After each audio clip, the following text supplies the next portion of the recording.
Welcome to YouTuber मौसी की कहानियाँ। हम सुन रहे हैं Hindi audio Harry Potter and chamber of secrets का। पिछले भाग में हमने एरेगॉग, जो कि एक बहुत बड़ा मकड़ा है, उसके और हैरी और रॉन के एनकाउंटर के बारे में जाना था। अब हम सुनेंगे रहस्यमयी तहखाने के बारे में।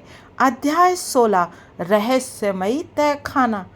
रॉन ने अगले दिन नाश्ते के समय आह भरते हुए कहा, हम कितनी बार उस बाथरूम में गए थे और वो सिर्फ 3 टॉयलेट दूर थी।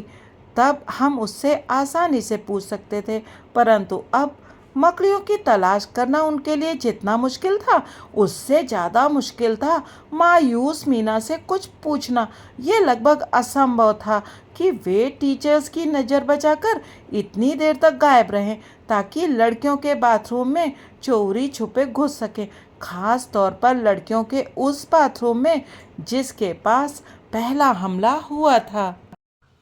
बहरहाल उनकी पहली क्लास यानी रूप परिवर्तन की क्लास में एक ऐसी घटना हुई जिससे कई सप्ताह में पहली बार उनके दिमाग से रहस्यमयी तहखाने का विचार निकल गया। क्लास में आने के 10 मिनट बाद प्रोफेसर मैकगोनागल ने उन्हें बताया कि उनकी परीक्षाएं एक हफ्ते बाद 1 जून को शुरू होंगी। परीक्षाएं? सीमस फेनिगन चीखा, हमें इस माहौल में भी परीक्षाएं देनी पड़ेंगी। हैरी के पीछे एक जोरदार धमाका हुआ। नेविल लॉन्गबॉटम की छड़ी फिसलकर गिर गई थी, जिससे उसकी टेबल का एक पैर गायब हो गया। प्रोफेसर मैकगोनागल ने अपनी छड़ी घुमाकर उसे वापस ठीक किया और त्योरियां चढ़ाकर फिनिगन की तरफ मुड़ी। उन्होंने गंभीरता से कहा, ऐसे माहौल में भी स्कूल को खुला रखने का मकसद ही ये है कि आपको शिक्षा मिल सके, इसलिए परीक्षाएं जैसे होती हैं वैसे ही होंगी। और मुझे विश्वास है कि आप सब इन दिनों जमकर रिवीजन कर रहे होंगे। रिवीजन? हैरी ने सपने में भी नहीं सोचा था कि ऐसे माहौल में हॉगवर्ट्स में परीक्षाएं हो सकती हैं। कमरे में चारों तरफ विद्रोह भरी सुगबुगाहट होने लगी, जिससे प्रोफेसर मैकगोनागल की त्योरियां और गहरी हो गईं। वे बोली, प्रोफेसर डंबलडोर के निर्देश थे कि स्कूल को यथासंभव सामान्य ढंग से चलाया जाए, और शायद मुझे बताने की ज़रूरत नहीं है कि इसमें ये पता लगाना भी शामिल है कि इस साल आपने कितना सीखा। हैरी ने सफ़ेद खरगोशों की जोड़ी की तरफ देखा जिसे उसे चप्पलों में बदलना था। उसने इस साल अब तक क्या सीखा था? वो किसी ऐसी चीज़ के बारे में नहीं सोच पा रहा था जो परीक्षा में उपयोगी साबित हो सके। रॉन की शक्ल देखकर ऐसा लग रहा था जैसे उसे हमेशा के लिए अंधेरे जंगल में जाकर रहने के लिए कहा गया हो। जरा सोचो तो सही, मैं इस टूटी छड़ी से किस तरह परीक्षा दूंगा। उसने हैरी को अपनी छड़ी दिखाते हुए कहा, जो इस समय जोर से सीटी बजाने लगी थी। परीक्षाएं शुरू होने के 3 दिन पहले प्रोफेसर मैकगोनागल ने नाश्ते के समय एक और घोषणा की। मेरे पास एक अच्छी खबर है, वे बोली। यह सुनते ही बड़े हॉल में खामोशी छाने के बजाय अटकलें सुनाई देने लगी। कुछ विद्यार्थी खुशी से चिल्लाए, डंबलडोर वापस आ रहे हैं। चील घात की टेबल पर बैठी एक लड़की बोली, आपने नाग शक्ति के वारिस को पकड़ लिया है।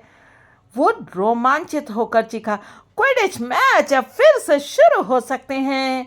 जब कोलाहल शांत हो गया तो प्रोफेसर मैकगोनागल बोली, प्रोफेसर स्प्राउट ने मुझे ये खबर दी है कि मंत्र कवच अब कटाई के लिए तैयार हैं। जिन लोगों को बेजान किया गया है, आज रात को हम उन्हें दोबारा होश में ले आएंगे। मुझे आपको ये याद दिलाने की ज़रूरत नहीं है कि शायद उनमें से कोई हमें ये बता देगा कि उस पर किस आदमी या चीज़ ने हमला किया था। मुझे आशा है कि इस भयानक वर्ष का अंत सुखद होगा और हम अपराधी को पकड़ लेंगे। खुशी का धमाका हो गया। हैरी ने नाग शक्ति की टेबल की तरफ देखा। उसे ये देखकर हैरानी नहीं हुई कि ड्रैको मैल्फॉय खुशियां नहीं मना रहा था। बहरहाल रॉन कई दिनों बाद काफी खुश दिख रहा था। उसने हैरी से कहा, अब इससे कोई फर्क नहीं पड़ता कि हम मीना से नहीं पूछ पाए। जब हरमाइनी होश में आएगी तो शायद उसके पास सारे जवाब होंगे।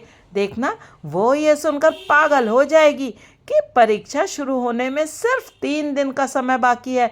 उसने रिवीजन जो नहीं किया है, मेरे ख्याल से उस पर दया करते हुए उसे परीक्षाएं खत्म होने तक बेजान ही रखा जाना चाहिए। तभी जिनी वीजली आई और रॉन के बगल में बैठ गई। वो तनावग्रस्त और घबराई दिख रही थी। हैरी ने देखा कि उसके हाथ उसकी गोद में आपस में बंधे थे। रॉन ने अपनी प्लेट में थोड़ा और दलिया डालते हुए पूछा, क्या हुआ? जिनी ने कुछ कहा नहीं, पर उसने गरुड़ द्वार की टेबल पर चारों तरफ नजरें घुमाकर देखा। उसके चेहरे पर डर के भाव देखकर हैरी को किसी की याद आई। हालांकि वो याद नहीं कर पा रहा था कि जिनी को देखकर उसे किसकी याद आ रही थी। रॉन ने उसे देखते हुए कहा, जो भी बात हो कह डालो। हैरी को अचानक एहसास हुआ कि जिनी किसके जैसी लग रही थी। वो अपनी कुर्सी पर आगे पीछे हिल रही थी, ठीक उसी तरह जिस तरह डॉबी तब करता था जब वो कोई गोपनीय बात कहने वाला होता था। मुझे तुमसे कुछ कहना है, जिनी बुदबुदाई। उसने इस बात का पूरा ध्यान रखा कि वो हैरी की तरफ ना देखे।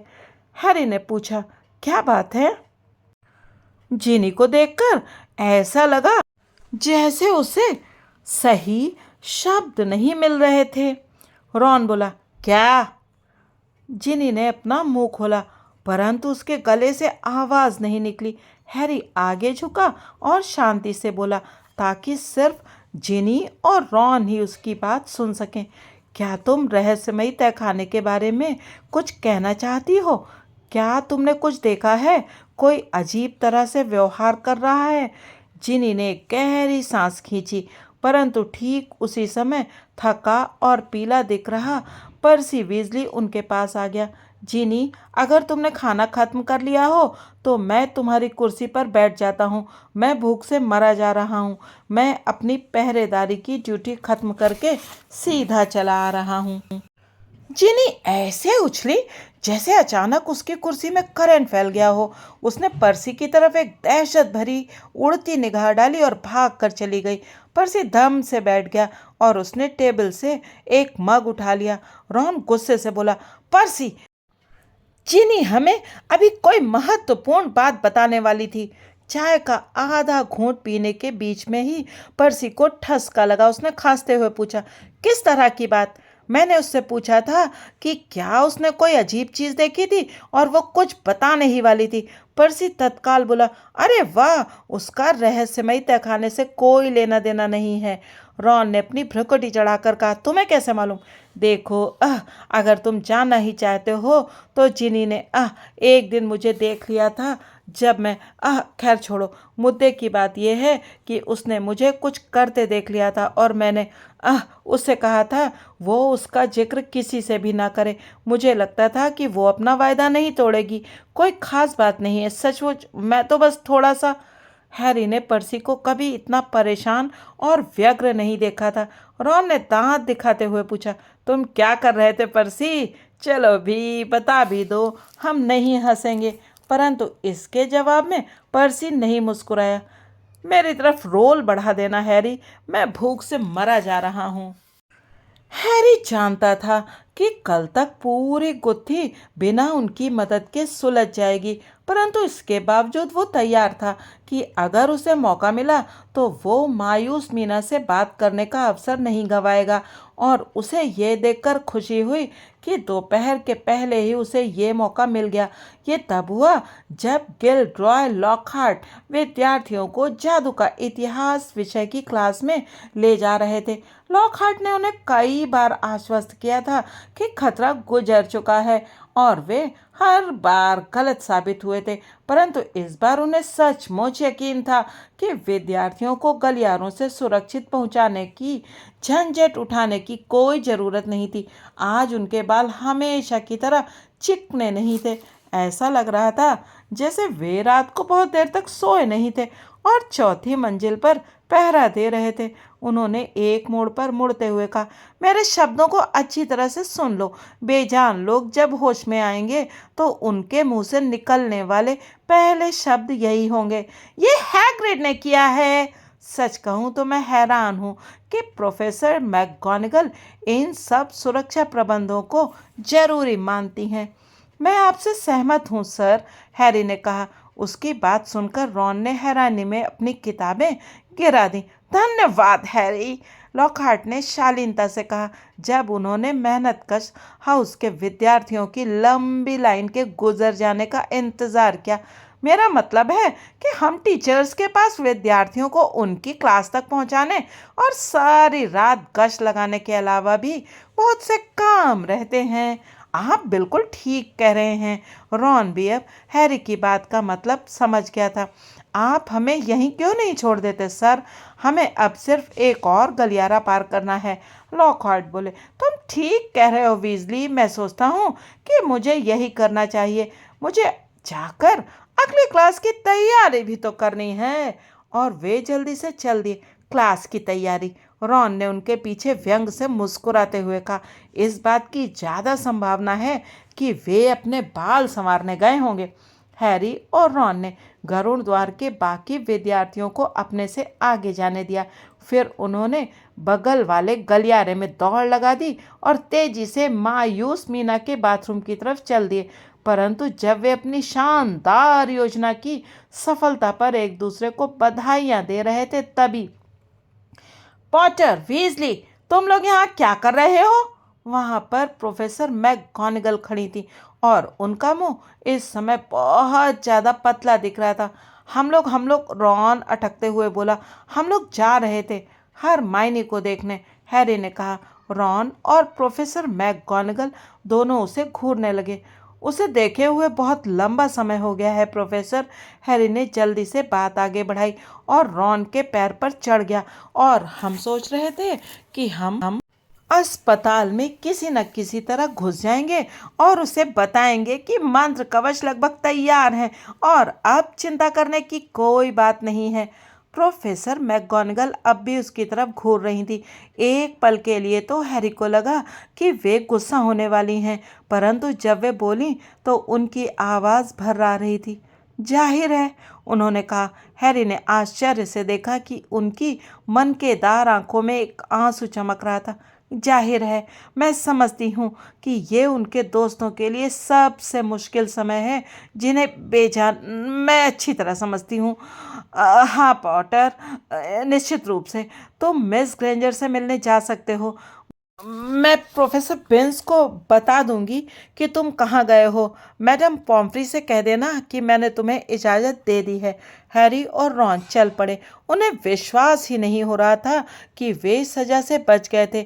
जब वे मोड़ पर मुड़े तो उन्हें प्रोफेसर मैकगोनागल के नाक सुड़कने की आवाज़ साफ सुनाई दी। रॉन ने गर्म जोशी से कहा, यह तुम्हारे द्वारा अब तक गढ़ी गई सबसे बढ़िया कहानी थी।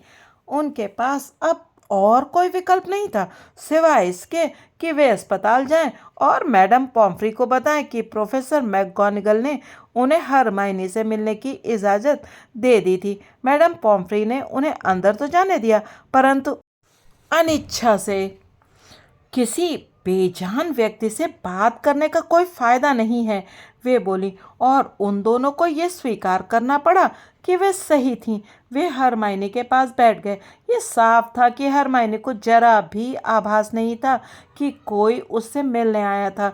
अगर हरमाइनी को तसल्ली देने के बजाय उन्होंने उसके सिरहाने के पास रखे कैबिनेट से कहा होता कि चिंता करने की कोई बात नहीं है, तो भी कोई फर्क नहीं पड़ता। हरमाइनी के सख्त चेहरे को देखकर दुखी होते हुए रॉन बोला, मैं सोच रहा हूँ कि क्या उसने हमलावर को देखा होगा, क्योंकि अगर वो चुपचाप चोरी से उसके पास पहुँचा होगा तो उसे कैसे पता चला होगा। परंतु हैरी हरमाइनी के चेहरे की तरफ नहीं देख रहा था। वो उसके दाएं हाथ में ज़्यादा रुचि ले रहा था। हरमाइनी का हाथ उसके कंबल के ऊपर रखा था और उसकी मुट्ठी बंधी हुई थी। हैरी ने पास झुककर देखा कि हरमाइनी ने अपनी मुट्ठी में एक मुड़े हुए कागज को कसकर पकड़ रखा था। ये तसल्ली करने के बाद कि मैडम पॉम्फ्री आसपास नहीं है, उसने ये बात रॉन को बताई। उसे बाहर निकालने की कोशिश करो, रॉन फुसफुसाया और उसने अपनी कुर्सी सरका ली ताकि मैडम पॉम्फ्री हैरी को ना देख पाए। यह आसान काम नहीं था। हरमाइनी ने कागज को मुट्ठी में इतनी कसकर पकड़ रखा था कि हैरी को यकीन था कि ये फट जाएगा। जब रॉन पहरा दे रहा था तो हैरी ने कागज को खींचा, मरोड़ा और आखिरकार तनाव भरे कई क्षणों के बाद कागज बाहर निकल आया। ये कागज लाइब्रेरी की एक बहुत पुरानी किताब में से फाड़ा गया था। हैरी ने इसे उत्सुकता से सीधा किया और रॉन करीब आ गया ताकि वो भी इसे पढ़ सके।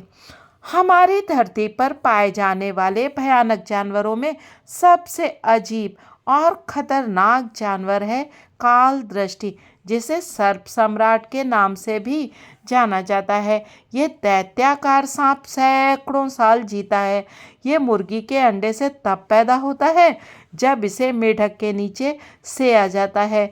अपने शिकार को मारने के इसके तरीके बहुत अजीब हैं, क्योंकि घातक जहरीले दांतों के अलावा काल दृष्टि की निगाह भी मारक होती है और इसकी आंखों में देखने वाला तत्काल मर जाता है। मकड़ियाँ काल दृष्टि से दूर भागती हैं क्योंकि ये उनका मारक शत्रु है। काल दृष्टि सिर्फ मुर्गे की आवाज़ से दूर भागता है क्योंकि वो इसके लिए घातक होती है। और इन पंक्तियों के नीचे एक अकेला शब्द लिखा हुआ था जिसे देखते ही हैरी पहचान गया कि इसे हरमाइनी ने लिखा था, पाइप्स। ऐसा लगा जैसे किसी ने हैरी के दिमाग की बत्तियां जला दी हों। वो रोमांचित होकर बोला, रॉन, अब भेद खुल गया है। ये रहा जवाब। तहखाने में जो भयानक जानवर है वो काल दृष्टि है, एक विशाल सर्प। इसी वजह से मैं उसकी आवाज़ सुन सकता हूँ और दूसरा कोई नहीं सुन सकता। ऐसा इसलिए है क्योंकि मैं सर्पभाषी हूँ। हैरी ने अपने चारों तरफ लगे बिस्तरों की तरफ देखा। काल दृष्टि की आंखों में देखने वाला मर जाता है, परंतु कोई भी नहीं मरा क्योंकि किसी ने भी सीधे उसकी आंखों में नहीं देखा। कॉलिन ने उसे अपने कैमरे से देखा। काल दृष्टि ने इसके अंदर की पूरी रील को जला डाला, परंतु कॉलिन सिर्फ बेजान हुआ। जस्टिन ने काल दृष्टि को लगभग सिर कटे निक के आर पार देखा होगा। निक पर दृष्टि का पूरा प्रभाव पड़ा, परंतु वो दोबारा कैसे मर सकता था? और हरमाइनी तथा चील घात की प्रीफेक्ट के पास शीशा था। हरमाइनी को उसी समय ये पता चला था कि भयानक जानवर काल दृष्टि था। मैं शर्त लगाता हूँ कि उसने प्रीफेक्ट को चेतावनी दे दी होगी कि मोड़ने से पहले वो शीशे में देखे, और उस लड़की ने अपना शीशा बाहर निकाला होगा और रॉन का जबड़ा लटक गया। उसने उत्सुकता से फुसफुसाते हुए पूछा, और मिसेस नॉरिस? हैरी ने थोड़ा सोचा और हैलोवीन की रात के दृश्य को याद किया। पानी, पानी, उसने धीमे से कहा। मायूस मीना के बाथरूम से पानी की बाढ़ बाहर निकली थी। मैं शर्त लगाता हूँ कि मिसेस नॉरिस ने सिर्फ उसकी परछाई देखी होगी। उसने अपने हाथ में रखे कागज़ को ध्यान से देखा। वो उसे जितना देखता था उसे उसमें उतनी ही ज़्यादा समझदारी नज़र आती थी। काल दृष्टि सिर्फ मुर्गे की आवाज़ से दूर भागता है क्योंकि ये इसके लिए घातक होती है। उसने जोर से पढ़ा। हैग्रिड के मुर्गों को किसी ने मार डाला था। नाग शक्ति का वारिस नहीं चाहता था कि जब तहखाना खुले तो एक भी मुर्गा महल के आसपास रहे। मकड़ियाँ काल दृष्टि से दूर भागती हैं। ये सब पूरी तरह से फिट बैठ रहा है। रॉन ने पूछा, परंतु काल दृष्टि महल में चारों तरफ कैसे घूमता है? एक गंदा विशालकाय सांप, किसी को तो वो नजर आता। बहरहाल हैरी उस शब्द की तरफ इशारा कर रहा था जिसे हरमाइनी ने कागज के निचले हिस्से पर लिखा था। पाइप्स, उसने कहा। पाइप्स रॉन, वो पाइप में घूमता था, तभी तो मुझे दीवारों के भीतर से उसकी आवाज़ सुनाई देती थी। रॉन ने अचानक हैरी की बाँह पकड़ ली। उसने भारी आवाज़ में कहा, रहस्यमय तहखाने का प्रवेश द्वार, कहीं ये बाथरूम तो नहीं? कहीं ये मायूस मीना का बाथरूम तो नहीं? वे वहाँ बैठे रहे। ऐसा लग रहा था जैसे उनका रोम रोम रोमांचित हो गया था। उन्हें यकीन ही नहीं हो रहा था कि वे सब कुछ जान गए थे। हैरी बोला, इसका मतलब ये है कि इस स्कूल में सिर्फ मैं ही सर्पभाषी नहीं हूँ, नाग शक्ति का वारिस भी है।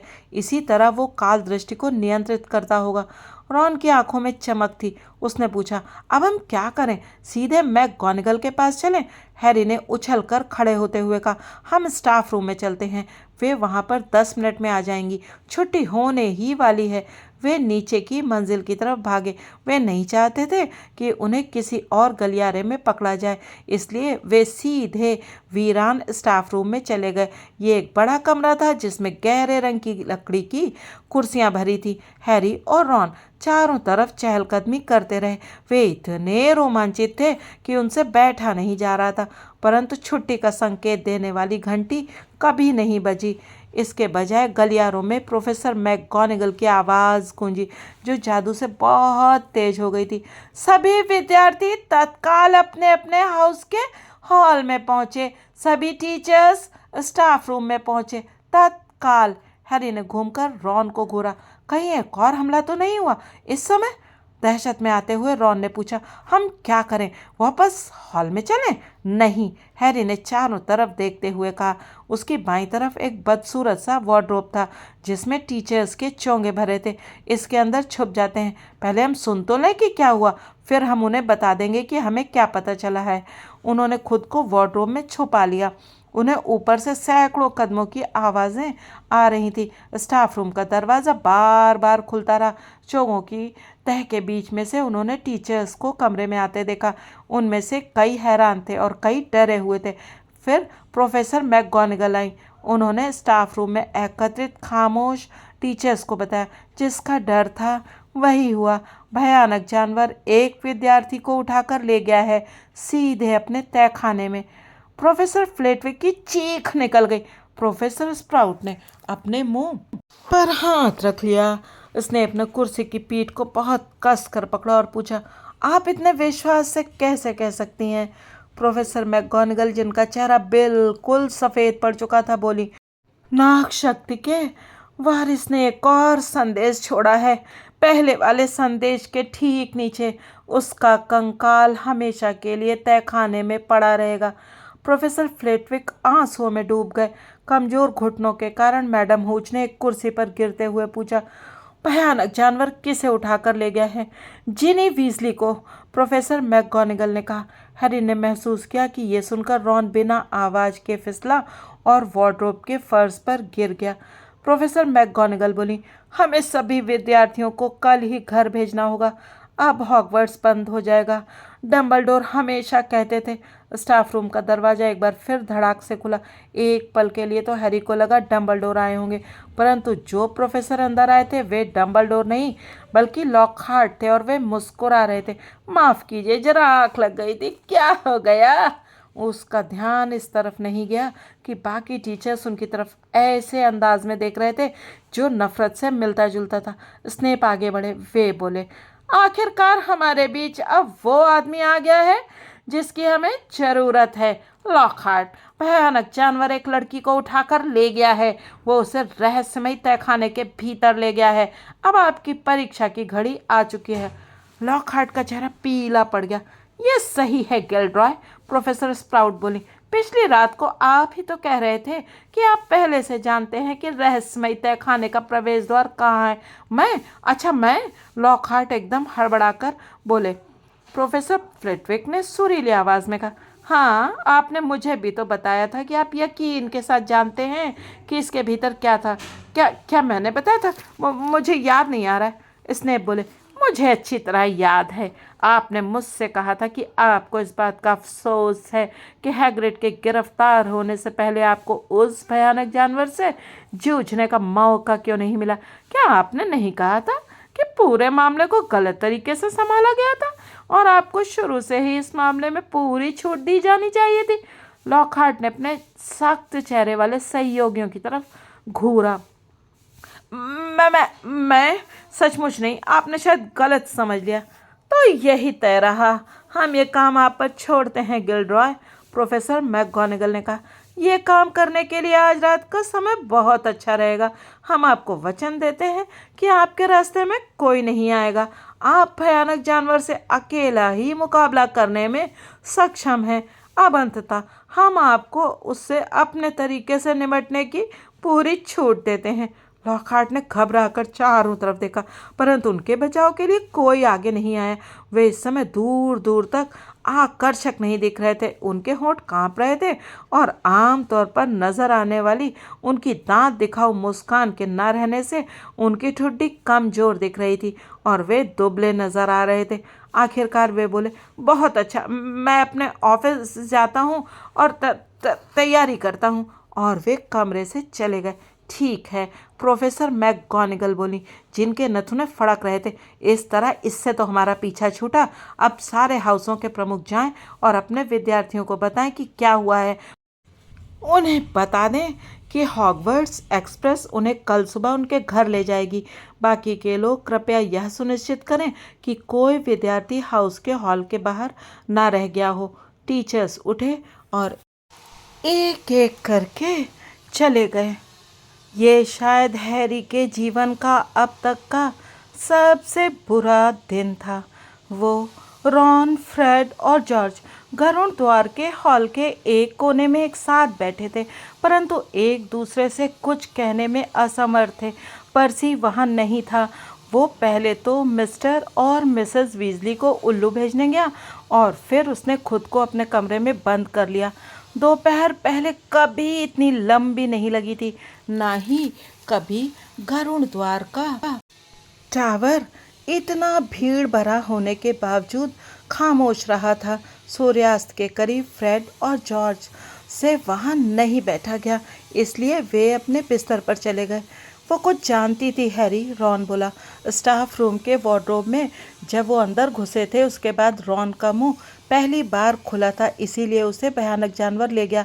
वो हमें जो बताने वाली थी वो पर्सी के बारे में कोई मूर्खतापूर्ण बात नहीं थी। जरूर उसे रहस्यमय तहखाने के बारे में कोई बात पता चल गई थी, इसीलिए उसे वहाँ। रॉन ने अपनी आंखें तेजी से मली। मेरा मतलब है उसका खून तो शुद्ध है, कोई और कारण हो ही नहीं सकता। हैरी डूबते सूरज को देख रहा था जो खून की तरह लाल रंग का था। वो उसका सबसे बुरा अनुभव था। पहले कभी उसे इतना बुरा महसूस नहीं हुआ था। काश वे कुछ कर सकते, कुछ भी। रॉन बोला, हैरी, क्या तुम्हें लगता है कि इस बात की जरा भी संभावना है कि वो जिंदा? हैरी नहीं जानता था कि वो क्या कहे। उसे समझ में नहीं आ रहा था कि जिनी अब तक जिंदा कैसे रह सकती थी। फिर रॉन ने कहा, क्यों ना हम एक काम करें। मैं सोचता हूँ कि हमें जाकर लॉकहार्ट से मिलना चाहिए। हमें जो मालूम है वो हम उन्हें बता देते हैं। वे तहखाने में घुसने की कोशिश तो करने जा ही रहे हैं। हम उन्हें बता देते हैं कि हमारे हिसाब से उसका प्रवेश द्वार कहाँ होना चाहिए, और ये भी कि वहाँ पर काल दृष्टि नाम का भयानक सर्प रहता है। चूँकि हैरी के दिमाग में कुछ और करने का विचार नहीं आ रहा था, पर चूंकि वो कुछ तो करना ही चाहता था, इसीलिए वो सहमत हो गया। उनके आसपास बैठे गरुड़ द्वार के बाकी विद्यार्थी इतने दुखी थे और उनके मन में वीजली भाइयों के लिए इतनी ज़्यादा हमदर्दी थी कि जब वे उठे, कमरे के पार गए और तस्वीर के छेद में से निकलकर बाहर चले गए, तो किसी ने भी उन्हें रोकने की कोशिश नहीं की। जब वे लॉकहार्ट के ऑफिस में पहुंचे तो अंधेरा होने लगा था। अंदर से कई आवाज़ें आ रही थी। उन्हें खुरचने, उखाड़ने, ठोंकने और तेज तेज चलने की आवाज़ें सुनाई दी। जब हैरी ने दरवाज़ा खटखटाया तो अंदर अचानक खामोशी छा गई। फिर दरवाजे में एक हल्की सी दरार दिखी और उन्होंने देखा कि लॉकहार्ट की एक आंख उसमें से बाहर झांक रही थी। ओह, पॉटर वीजली! उन्होंने दरवाजे को थोड़ा और खोलते हुए कहा, मैं इस समय जरा व्यस्त हूँ, तुम लोग जल्दी से बता दो कि तुम्हें क्या कहना है। हैरी ने कहा, प्रोफेसर, हम आपको कुछ बताना चाहते हैं। हम सोचते हैं कि इससे आपको मदद मिलेगी। लॉकहार्ट के चेहरे का जो हिस्सा उन्हें दिख रहा था वो बहुत परेशान था। अरे अच्छा देखो, वैसे अगर ये बहुत ज़रूरी बात ना हो तो मेरा मतलब, अच्छा ठीक है। उन्होंने दरवाज़ा खोला और हैरी तथा रॉन अंदर घुस गए। उनका ऑफिस लगभग पूरी तरह खाली हो गया था। दो बड़े संदूक फर्श पर खुले पड़े थे। गहरे हरे, नीले, हर तरह के दुशाले जल्दबाजी में तह करके एक एक संदूक में भरे गए थे। दूसरे संदूक में किताबें अस्त व्यस्त तरीके से फेंकी गई थी। दीवारों पर जो तस्वीरें लगी थी वे अब डेस्क पर रखे बक्सों में बंद थी। हैरी ने पूछा, आप कहीं जा रहे हैं? अरे अच्छा हाँ, लॉकहार्ट ने कहा। ये बोलते समय उन्होंने दरवाजों के पीछे से अपना आदमकद पोस्टर निकाला और उसे लपेटना शुरू किया। तत्काल बुलावा आया, टाला नहीं जा सकता, जाना ही पड़ेगा। और मेरी बहन का क्या होगा? रॉन ने सख्त लहजे में पूछा। उस बारे में बहुत दुर्भाग्यपूर्ण है, लॉकहार्ट ने कहा, एक ड्रॉर खोलकर उसका सामान एक बैग में खाली करते हुए और उनसे नजरें चुराते हुए वो बोले, मुझसे ज़्यादा अफसोस किसी को नहीं होगा। हैरी बोला, आप गुप्त कलाओं से रक्षा के टीचर हैं, आप इस समय नहीं जा सकते जब इतनी सारी गुप्त चीज़ें यहाँ पर हो रही हैं।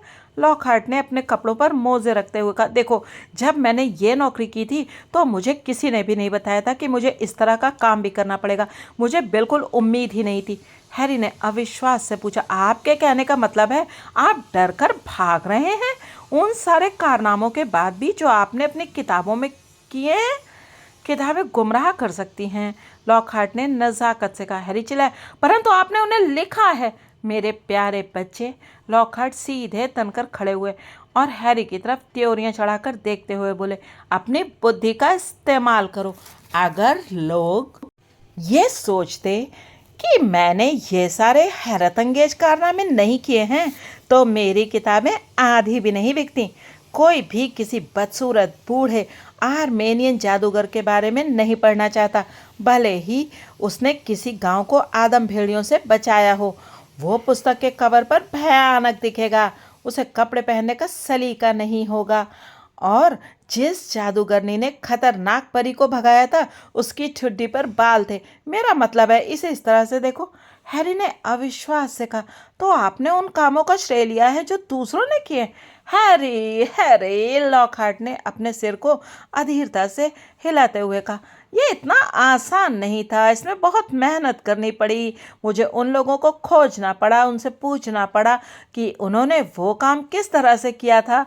फिर मुझे उन पर याददाश्त भुलाने वाले मंत्र का प्रयोग करना पड़ा ताकि उन्हें याद ना रहे कि उन्होंने ये काम किया था।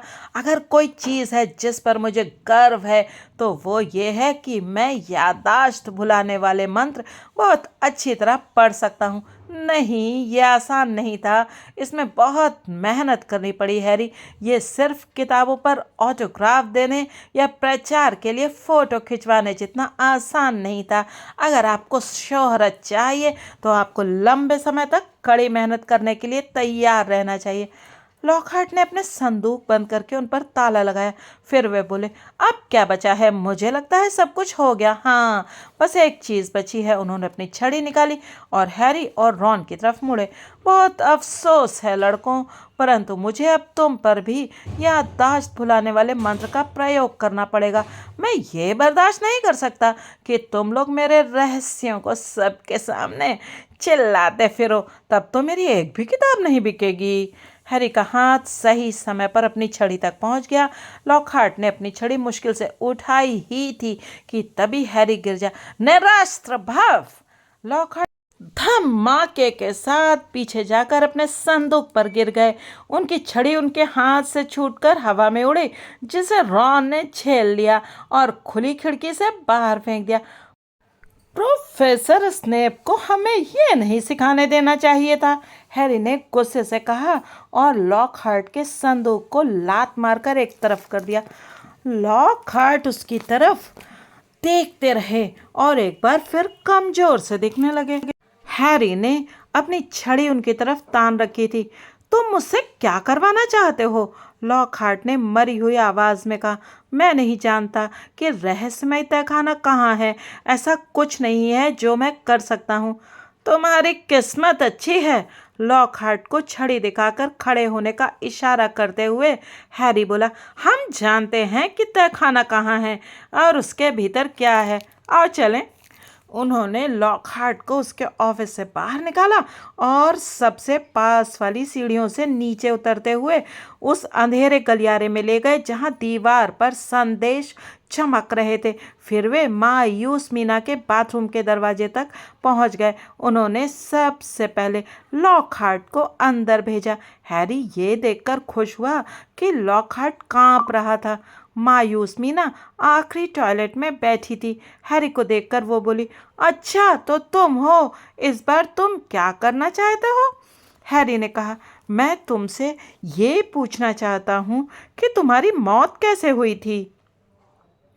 मीना का पूरा हुलिया तत्काल बदल गया। वो ऐसी दिख रही थी जैसे उससे इस तरह का खुशनुमा सवाल पहले कभी नहीं पूछा गया था। ओह, वो भयानक हादसा था। वो मजे लेते हुए बोली, यहीं पर हुआ था, मैं इसी टॉयलेट में मरी थी। मुझे पूरी घटना अच्छी तरह याद है। मैं इसमें इसीलिए छुपी थी क्योंकि ओलिव हान भी मुझे मेरे चश्मे की वजह से चिढ़ा रही थी। दरवाजे पर चटकनी लगी थी और मैं रो रही थी और फिर मैंने किसी के अंदर आने की आवाज़ सुनी। उसने कोई अजीब बात कही। मुझे लगता है उसने किसी दूसरी भाषा में कुछ कहा था। जो भी हो, जिस बात पर मुझे गुस्सा आया वो ये थी कि ये किसी लड़के की आवाज़ थी। इसीलिए मैंने दरवाज़ा खोला ताकि उसे वहाँ से भगाकर लड़कों के टॉयलेट में भेज दूँ। और फिर मीना गर्व से फूल गई, उसका चेहरा चमक रहा था। मैं मर गई। कैसे? हैरी ने पूछा। पता नहीं, मीना ने दबी आवाज़ में कहा। मुझे तो बस इतना याद है कि मैंने दो बड़ी पीली आंखों में देखा था। मेरा पूरा शरीर जकड़ सा गया। फिर मैं दूर तैरने लगी। उसने सपनीली नज़रों से हैरी को देखा। और फिर मैं दोबारा यहाँ वापस आ गई। मैंने ठान लिया था कि मैं ओलिव हार्नबी को सताऊंगी। ओह, वह पूरी जिंदगी अफसोस करती रही कि उसने मेरे चश्मे की हंसी क्यों उड़ाई थी। हैरी ने पूछा, तुमने वो आंखें ठीक ठीक कहाँ देखी थी? वहीं कहीं पर, मीना ने अपने टॉयलेट के सामने वाले सिंक की तरफ अस्पष्ट संकेत करते हुए कहा। हैरी और रॉन जल्दी से उस तरफ गए। लॉकहार्ट उनके पीछे खड़ा था और उसके चेहरे पर दहशत के भाव थे। वो एक सामान्य सिंक की तरह ही दिख रहा था।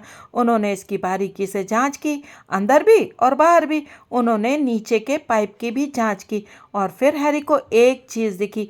तांबे के नल के पास एक छोटे से सांप की तस्वीर थी। जब हैरी ने उस नल को चलाने की कोशिश की तो मीना ने उत्साह से कहा, वो नल कभी नहीं चलता था। रॉन ने कहा, हैरी कुछ बोलो, सर्प भाषा में कुछ बोलो। परंतु हैरी ने काफी सोचा। वो अब तक सर्प भाषा सिर्फ तभी बोल पाया था जब उसके सामने असली सांप था। उसने छोटी सी तस्वीर को घूरा और ये कल्पना करने की कोशिश की कि सांप असली था। उसने कहा, खुल जाओ। उसने रॉन की तरफ देखा जिसने अपना सिर हिलाया। रॉन बोला, हिंदी।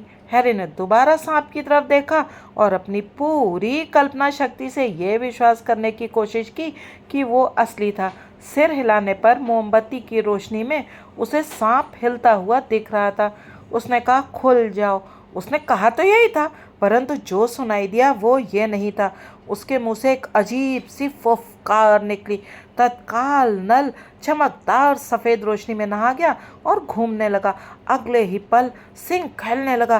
फिर सिंक नीचे धंस गया, नजरों से ओझल हो गया और उसकी जगह अब एक बड़ा पाइप दिखने लगा। ये पाइप इतना चौड़ा था कि उसमें आदमी भी आराम से फिसल कर जा सकता था।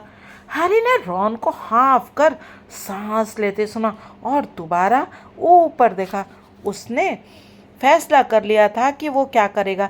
वो बोला, मैं वहाँ नीचे जा रहा हूँ।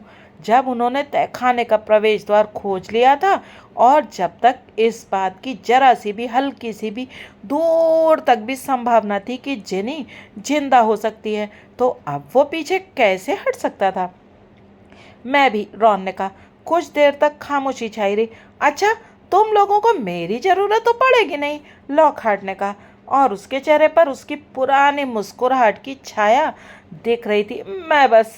उसने अपना हाथ दरवाजे के हैंडल पर रखा, परंतु रॉन और हैरी दोनों ने अपनी छड़ियाँ उसकी तरफ मोड़ दी। रॉन गुर्राया, तुम सबसे पहले अंदर जाओगे। सफ़ेद चेहरे वाला लॉकहार्ट खुले पाइप के पास गया। उसके पास छड़ी नहीं थी। बच्चों, वो मरी सी आवाज़ में बोला, बच्चों इससे क्या फ़ायदा होगा? हैरी ने उसकी पीठ में अपनी छड़ी चुभोई। लॉकहार्ट ने अपने पैर पाइप में लटकाए। मैं सचमुच नहीं सोचता, उसने कहना शुरू किया, परंतु तभी रॉन ने लॉकहार्ट को धक्का दे दिया और वो फिसलता हुआ नजरों से ओझल हो गया। हैरी तत्काल उसके पीछे गया। उसने खुद को पाइप में धीमे से डाला और फिर छोड़ दिया। ये एक बहुत लंबी कीचड़ भरी अंधेरी फिसल पट्टी पर फिसलने की तरह था। अंदर बहुत से पाइप कई दिशाओं में शाखाओं की तरह निकल रहे थे, परंतु और कोई पाइप इसके जितना बड़ा नहीं था। इस पाइप में कई मोड़ और घुमाव आए, फिर ये नीचे की तरफ सीधी ढाल में बदल गया। हैरी जानता था कि वो स्कूल के बहुत नीचे गहराई में चला जा रहा है, तहखानों से भी ज़्यादा गहराई में। अपने पीछे उसे रॉन की आवाज़ सुनाई दे रही थी, जो मोड़ों पर हल्का सा टकरा रहा था।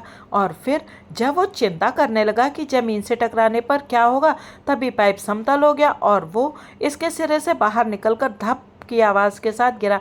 वो पत्थर की अंधेरी सुरंग के गीले फर्श पर गिरा था। यह सुरंग इतनी ऊंची थी कि उसमें खड़ा हुआ जा सकता था। थोड़ी दूर पर लॉकहार्ट खड़ा था। उसका पूरा शरीर कीचड़ में सना था। उसका चेहरा भूत की तरह सफ़ेद दिख रहा था। हैरी एक तरफ खड़ा रहा और कुछ समय बाद रॉन भी पाइप से सरसराता हुआ बाहर आ गया। हैरी बोला, हम स्कूल के मीलों नीचे होंगे। उसकी आवाज़ उस काली सुरंग में गूंज रही थी, शायद झील के नीचे। रॉन ने अंधेरी और गंदी दीवारों पर नज़र दौड़ाते हुए कहा। वे तीनों अंधेरे में आगे देखने के लिए मुड़े। प्रकाशित भव, हैरी ने बुदबुदाकर अपनी छड़ी से कहा और उसमें रोशनी हो गई। चलो, उसने रॉन और लॉकहार्ट से कहा और वे चल पड़े। उनके कदम गीले फर्श पर जोर से छप छप की आवाज़ें करते जा रहे थे। सुरंग में इतना अंधेरा था कि उन्हें सिर्फ कुछ दूर तक ही दिख रहा था। छड़ी की रोशनी में गीली दीवारों पर उनकी छायाएं भयानक दिख रही थी। जब वे सावधानी से आगे बढ़े तो हैरी ने धीमे स्वर में कहा, याद रखना, कोई भी हरकत नजर आए तो अपनी आंखें तत्काल बंद कर लेना। परंतु सुरंग कब्र की तरह शांत थी। उन्होंने जो पहली आवाज़ सुनी वो थी एक जोरदार चरमराहट। रॉन किसी चीज़ पर चढ़ गया था, जो बाद में चूहे की खोपड़ी निकली। हैरी ने फर्श पर देखने के लिए अपनी छड़ी नीचे की। वहाँ उसे जानवरों की छोटी छोटी हड्डियाँ बिखरी दिखीं।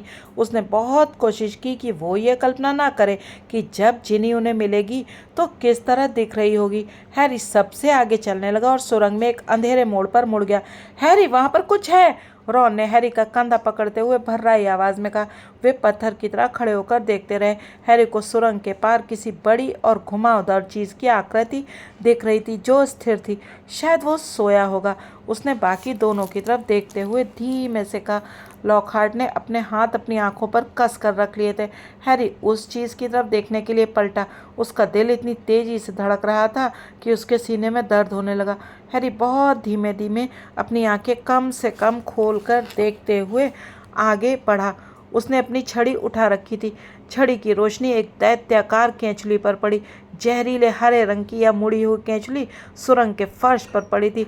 जिस सांप ने ये केंचुली छोड़ी थी वो कम से कम 20 फुट लंबा होगा। हे भगवान, रॉन हौले से बोला। अचानक उनके पीछे हरकत हुई। गिल्ड्राय लॉकहार्ट के पैर जवाब दे गए। उठो, रॉन ने तेजी से कहा और अपनी छड़ी लॉकहार्ट की तरफ कर दी। लॉकहार्ट उछल कर खड़ा हुआ। फिर उसने रॉन पर छलांग लगा दी और उसे जमीन पर गिरा दिया। हैरी आगे की तरफ कूदा, परंतु तब तक देर हो चुकी थी। लॉकहार्ट हाँफते हुए तनकर खड़ा हो रहा था। रॉन की छड़ी अब उसके हाथ में थी और एक बार फिर उसके चेहरे पर चमकती मुस्कुराहट नजर आ रही थी। वो बोला, तुम्हारा खेल यहीं खत्म होता है बच्चों। मैं इस केंचुली का कुछ हिस्सा स्कूल में ले जाऊंगा और सबसे कहूंगा कि बच्ची को बचाने में मुझे जरा सी देर हो गई और उसके बुरी तरह क्षतिग्रस्त शरीर को देखकर दुर्भाग्य से तुम्हारी याददाश्त चली गई। अपनी याददाश्त को अलविदा कह दो।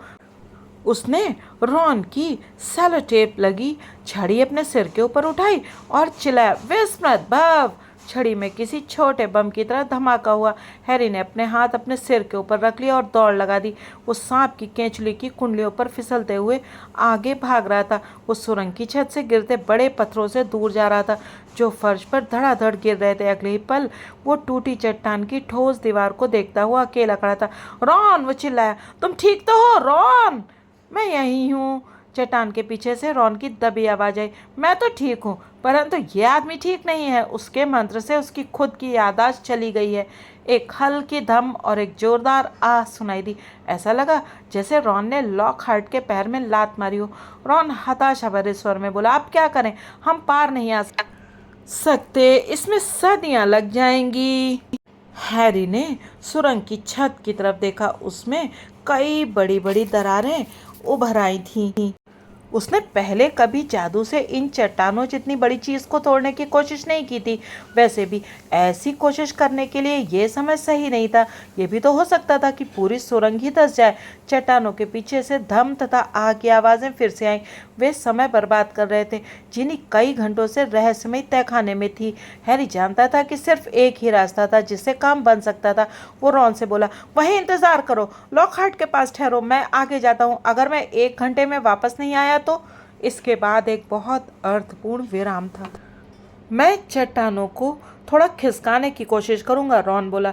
ऐसा लग रहा था कि वो अपनी आवाज़ को सामान बनाए रखने की बहुत कोशिश कर रहा था, ताकि तुम वापस लौटकर इसमें से आ सको। और हैरी, थोड़ी देर बाद मिलते हैं। हैरी अपनी कांपती आवाज़ में थोड़ा आत्मविश्वास भरने की कोशिश करते हुए बोला, और फिर विशाल सर्प की केंचली को पार करता हुआ वो अकेला ही आगे चल दिया। कुछ समय तक तो हैरी को रॉन के चट्टाने खिसकाने की आवाज़ सुनाई दी, परंतु थोड़ी देर बाद उसे आवाज़ें सुनाई देना भी बंद हो गईं। सुरंग में मोड़ पर मोड़ आते गए। हैरी के शरीर की नस नस दुख रही थी।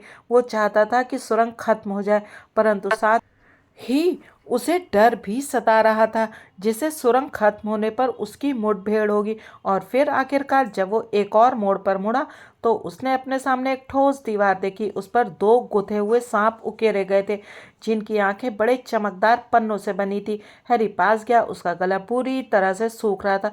ये कल्पना करने की जरूरत नहीं थी कि ये पत्थर के सांप असली हैं, क्योंकि उनकी आंखें अजीब तरह से सजीव लग रही थीं। हैरी ने अंदाजा लगा लिया कि उसे क्या करना होगा। जब उसने खखार कर अपना गला साफ किया तो पन्ने की आंखें हिलती नजर आईं।